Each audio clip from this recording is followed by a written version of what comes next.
43 ఏళ్ల రాజకీయ ప్రస్థానం కాంగ్రెస్ పార్టీతోనే తన పయనం కొనసాగింది. అయితే తాజాగా కాంగ్రెస్ పార్టీకి రాజీనామా చేసి ప్రజల్లోకి వెళ్తున్నారు మాజీ మంత్రి, కాంగ్రెస్ పార్టీ సీనియర్ నేత జీవన్ రెడ్డి. జీవన్ రెడ్డికి సంబంధించినటువంటి ముఖ్య అంశాలు మనతో మాట్లాడినారు.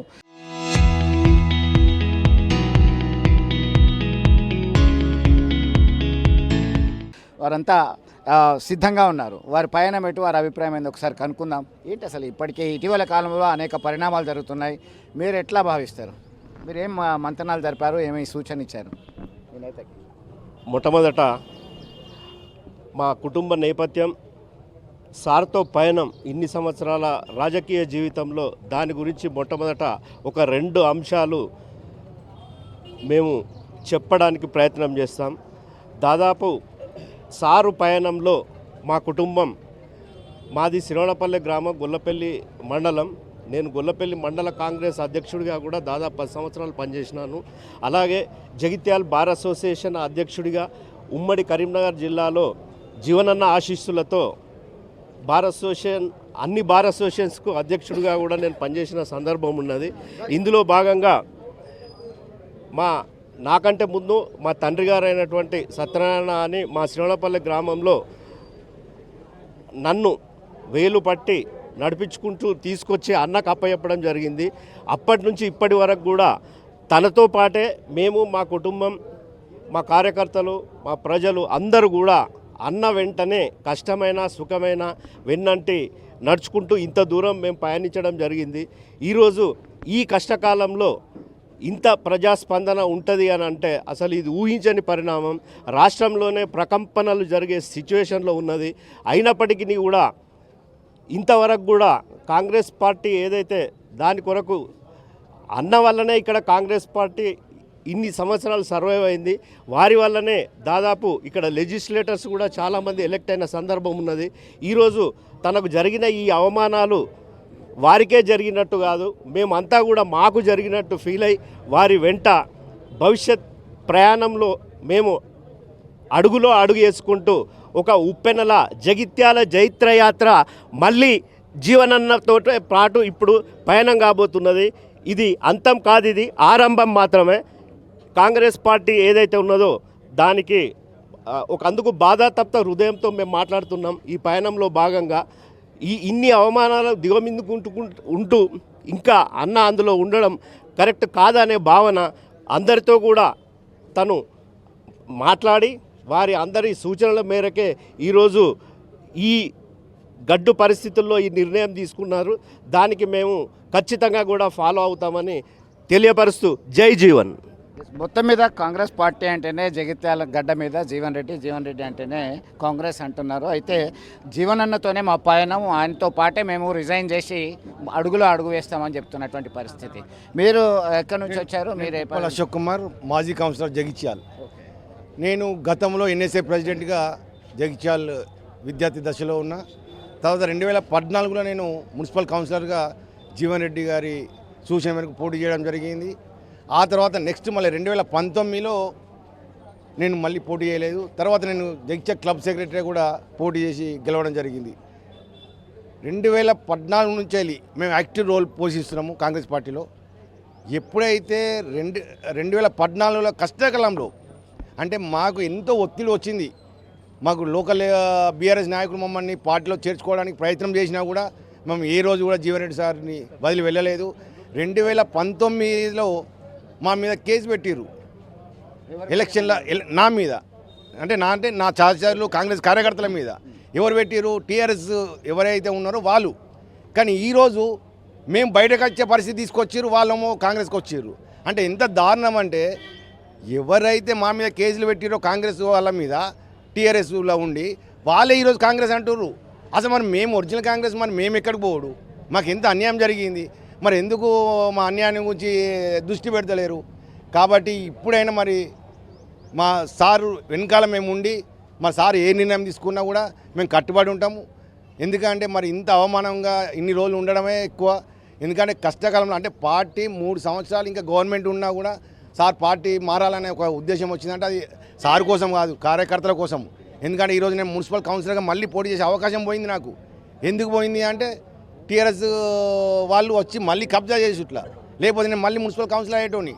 నాకు టికెట్ ఇచ్చే పరిస్థితి లేదు. నేను గతం నుంచి వెళ్ళి ఎన్నో సంవత్సరాల నుంచి కష్టపడి మరి ఉన్నోని మళ్ళీ క్యాడర్ లేక కాదు, లేకుంటే అన్ని రకాల ఉండి కూడా నేను ఈరోజు టికెట్ రాలేకపోయిందంటే దానికి కారణమైంది ఇప్పుడున్న టీఆర్ఎస్ నాయకుల వల్ల. కాబట్టి సార్ ఏ నిర్ణయం తీసుకున్నా వారి వెనకాల మేము ఉంటామని ఈ సందర్భంగా తెలియజేస్తూ థ్యాంక్ యూ.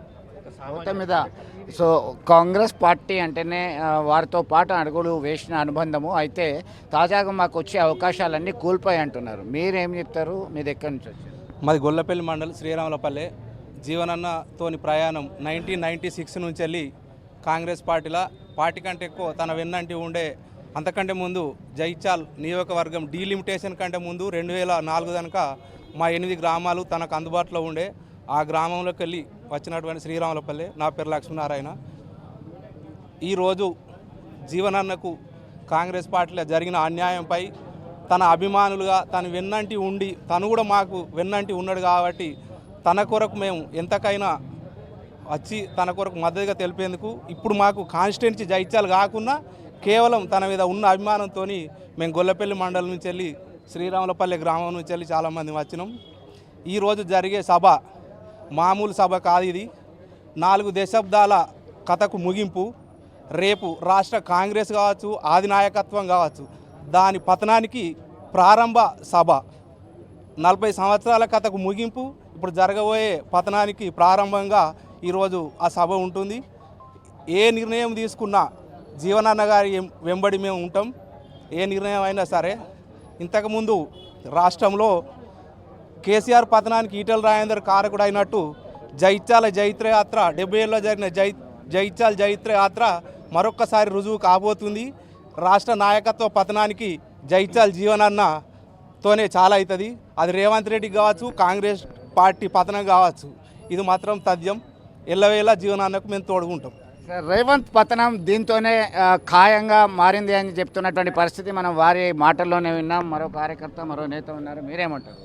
వాస్తవంగా జీవనన్న జీవితం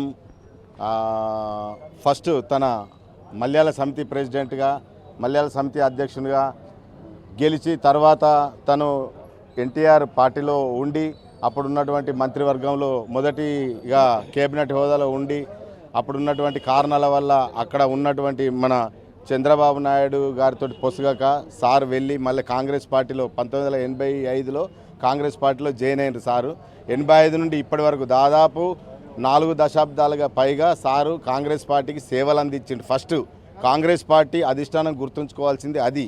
ఎందుకంటే కాంగ్రెస్ పార్టీకి ఎప్పుడైనా కూడా లాయల్గా ఉన్నటువంటి నాయకుడు జీవన్ రెడ్డి. 94 నుంచి 2004 దాకా కాంగ్రెస్ పార్టీ రాష్ట్రంలో అధికారంలో లేదు. అప్పుడు ఉన్నటువంటి చంద్రబాబు నాయుడు ఒక్కొక్క కాంగ్రెస్ వాళ్ళను ఉక్కుపాదంతో తొక్కుకుంటూ అసలు కాంగ్రెస్ పార్టీని లేవనియటువంటి పరిస్థితిలో ఇక్కడ అన్యూన్యంగా బై ఎలక్షన్లు వస్తే అప్పుడు జరిగినటువంటి 13 కాన్స్టిట్యున్సీ ఎలక్షన్లలో జగిత్యాలలో జీవన్ రెడ్డి గారు 54,000 భారీ మెజార్టీతో గెలిచారు. అలాగే కాకుండా అప్పటి నుండి ఇప్పటి వరకు లోకల్ బాడీ ఎన్నికల్లో మున్సిపల్ 95 మున్సిపాలే కానీ 2005 2000 సంవత్సరం మున్సిపల్ కానీ 2005 మున్సిపల్ కానీ 2014 మున్సిపల్ కానీ ఒక్క 2018 మినహాయించి ఏ ఎలక్షన్ అయినా కూడా జగిత్యాల లోకల్ బాడీలు మొత్తం కాంగ్రెస్ పార్టీ జీవనన్న అనుచరులే గెలిచినారు. వాళ్ళే జడ్పీటీసీలుగా ఎంపీపీలుగా కొనసాగినారు. ఎప్పుడైతే ఈ రేవంత్ రెడ్డి మరి ఏమైనా మనసులో పెట్టుకుంటూ ఏం కథనో కానీ తన జీవన్ రెడ్డి పీసీసీ అధ్యక్షుడు అయితే తనకి ఏడా అడ్డం వస్తాడని పీసీసీ అధ్యక్షుడు రాకుండా చేసిండు. అలాగే ఇప్పుడు జీవనన్న ఓడిపోయిండు. సరే గెలిపోవటంలో జీవనన్నకు సహజం, అవి ఇవాళ కొత్త కాదు. తను 6 సార్లు ఎమ్మెల్యే గెలిచిండు, 3 సార్లు ఎంపీగా ఓడిపోయిండు, ఎమ్మెల్సీగా గెలిచిండు. తనకు గెలిపోవటంలో గురించి తనకు బాధ లేదు. కాకపోతే ఉన్న పార్టీలోనే తన గౌరవం ఇవ్వకుండా తన ప్రత్యర్థిని తీసుకొచ్చి ఇక్కడ జగిత్యాలలో కూర్చోబెట్టి తనను రకరకాలుగా అవమానాలకు గురి చేస్తూ మొన్న జరిగినటువంటి మున్సిపల్ కౌన్సిల్ ఎన్నికల్లో కూడా జీవనన్న గారు అధిష్టానానికి క్లియర్గా చెప్పడం జరిగింది. ఏంటంటే మీరు ఎవరికైనా ఇవ్వండి కానీ 10 సంవత్సరాల నుంచి జెండా మోసిన కార్యకర్తను చైర్మన్ చేయండి. ఒకవేళ చైర్మన్ చేయకపోతే మాత్రం అధిష్టానంలో ఉన్న ఎవరు కూడా నన్ను అడగాల్సిన అవసరం లేదని ఆనాడే కరాఖండిగా చెప్పారు. అయినా కూడా అధిష్టానం అట్లా వచ్చి కేవలం ఏదో బుజ్జగించులు చేసినట్టు చేస్తున్నారు. జీవనన్నను మానసిక క్షోభకు గురి చేశారు. మేమందరం ఇక్కడ జగిత్యాల ప్రాంతమే కాదు, జీవనన్న జగిత్యాల ప్రాంతమే కాదు, ఉత్తర తెలంగాణలో ఉన్నటువంటి 3-4 జిల్లాల్లో జీవనన్న ప్రభావం పడబోతుంది. జీవనన్న ఒక జగిత్యాలతోటి ఆపడు. జీవనన్న కూడా చెప్పిండు, మొత్తం తెలంగాణ మొత్తం నేను తిరుగుతా, పాదయాత్ర చేస్తా, ప్రభుత్వం చేస్తున్నటువంటి అక్రమాలను అన్యాయాలను ఎండగడతా, కార్యకర్తలకు చేస్తున్నటువంటి అన్యాయాలను కూడా నిలదీస్తా అని ఈ తెలంగాణ మొత్తం తిరుగుతాడు. జీవనన్న ఒక జగిత్యాలనే తిరుగుతాడని రేవంత్ రెడ్డి అనుకుంటుండు కావచ్చు. ఈ కాన్స్టిట్యున్సీ కాదు, మొత్తం తెలంగాణలో ఉన్న కాన్స్టిట్యున్సీలన్నీ తిరుగుతాడు. రానున్న రోజుల్లో రేవంత్ రెడ్డి గారి పత్రం ఇక్కడి నుంచే స్టార్ట్ అవుతుందని మేము కూడా అనుకుంటున్నాం. మొత్తం మీద ఈ గతంలో జరిగినటువంటి అనేక సందర్భాల్లో జీవనన్న వెంట ఉన్నాము అని చెప్తున్నటువంటి పరిస్థితి మీరేమంటారు? హలో, మీరు జీవనన్నతోనే ఉంటారా? చూడండి, చెప్పండి, ఎన్ని రోజులు? నేను కాంగ్రెస్ పార్టీ దగ్గర 62 ఏళ్ళు నా వయసు. 50 ఏళ్ళ నుంచి కాంగ్రెస్ పార్టీలో ఉన్న బుద్ధి వచ్చిన కాడ నుంచి ఓట వచ్చిన కాడ నుంచి అన్నీ ఉన్నా. కాబట్టి అన్న లేని జగిత్యాల లేదు. జగిత్యాల అంటే జీవనన్న, జీవనన్న అంటే జగిత్యాల. ఒకే ఒక్కడు సింగల్ పులి ఇక్కడ. ఈ పులిని ఓడిస్తారు అంటే ఏమనుకుంటున్నారు మీరు? అందాదా రేవంత్ రెడ్డిని పక్కకు పెట్టాలి ఇప్పుడు. కథం అంతే, కథం. సో మొత్తం మీద ఒకటే చెప్తున్నటువంటి పరిస్థితి, అందరూ ఒకటే అభిప్రాయం వ్యక్తం చేస్తున్నారు. 50 ఏళ్ళ రాజకీయ ప్రస్థానంలో 83లో రాజకీయ ప్రస్థానం ఎమ్మెల్యేగా మొదలైనటువంటి నుంచి అడుగులో అడుగు వేసుకుంటున్నాము. ఆయన ఆదేశాలని సలహాలని గౌరవిస్తూ ముందుకెళ్ళాము. తాజాగా జరుగుతున్నటువంటి అవమానాల నేపథ్యంలోనే జీవనన్నతో పాటే మేము కొనసాగుతామని చెప్తున్నటువంటి పరిస్థితి మనం ప్రత్యక్షంగా చూస్తున్నాం. విడుదల సుమంత్తో కలిసి చంద్రశేఖర్, RTV, జగిత్యాల.